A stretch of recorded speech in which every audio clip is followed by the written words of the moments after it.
రే ఆపడరా. రే helmet ఏదిరా? Sir లేదు sir. Licence ఏది? లేదు సార్. డబ్బుల్ది. సార్ 500 తీసుకోండి సార్.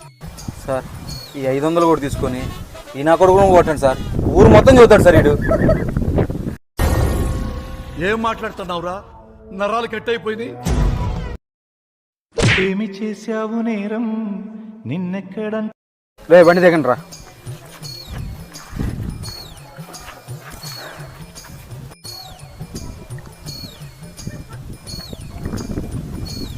రే మామ, పోస్ట్ ఆఫీస్ వారు మనం కొడుతున్నారు రండి రా. సార్ వీళ్ళకి కూడా లైసెన్స్ లేదు సార్. మనం నాశనం అయిపోయినా పర్వాలేదు, పక్కడు బాగుపడకూడదు. అదేరా మన Indian psychology. I love you Raza.